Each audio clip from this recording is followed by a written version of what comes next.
our biggest attachment is our own idea. That we are attached to our idea. Because in a way, if we create like an idea, this is good, then, we go after that. So it is not that we are running after this thing. We are running after our own idea. So when we are running after our own idea, that idea is actually in our own mind. It is not there. Like what happens with the people we meet. So for example, sometimes we say, I fall in love with some and so and so. And then suddenly, there is a little bit of truth, you encounter with someone who you really like. But that person is actually just a reflection of something in your idea that you immediately, project in that person. So then with that projection, your idea, this is like, sometimes we even use the word, we will say ideal person, right? He or she is my ideal person. What does that mean? The word ideal, right? Ideal is just, this is exactly as my idea of what this person should be. And then, we encounter and we interact with that person, and when we are interacting with that person, then our attachment is different.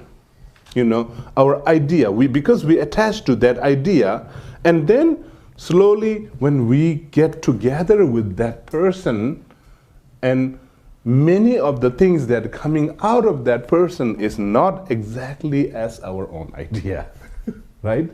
Then, what happens then? Then it becomes a disappointment, right? Disappointment. Then, it's a conflict.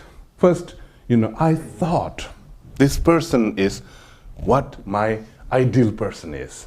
And then, this is not exactly as what I think. Now this is different. And in a way, then we actually fight with ourselves. But then at the same time, our ego still want to prove that you're right. And we trying to prove ourselves right, but then things that coming from there is not exactly, because it's a clash now, right? It's a clash between idea and reality. So the reality is different and your idea is different, and our mission is trying to put this together.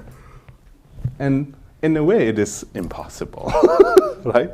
The idea is coming from here, the reality is coming from there. And then, and sometimes for some people, it's a lifelong mission to put it together. That this is my idea, this is the reality, and the reality should be like my idea, and my idea should be like reality, right? And then, we get all this, like a misery, all this suffering, all this struggle that we create, and sometimes even the people kill themselves for that. They kill other people. They don't care about their family. They don't care about, just people do so unbelievable things, just to make these two, your idea and your reality, same. It doesn't worth it. Really, it doesn't worth it, because if we understand our idea is just our idea, reality is just reality. That's what Master Shantideva is actually.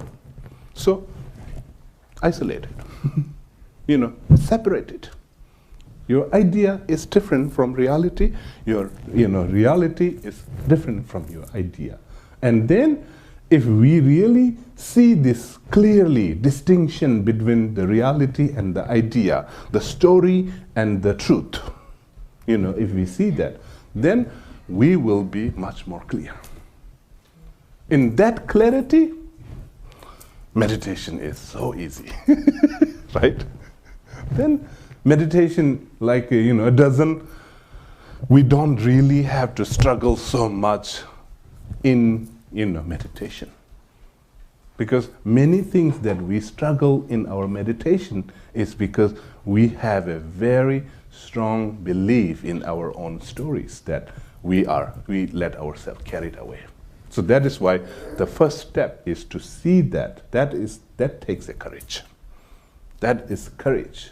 You need courage to see this, that it is just my projection. I'm just making it. I am the creator. I am creating my own life story. So that is, if we really see this, then we are facing ourselves and we are understanding what we are. And then we will understand what courage of the Bodhisattva that Master Shantideva actually is saying. Master Shantideva.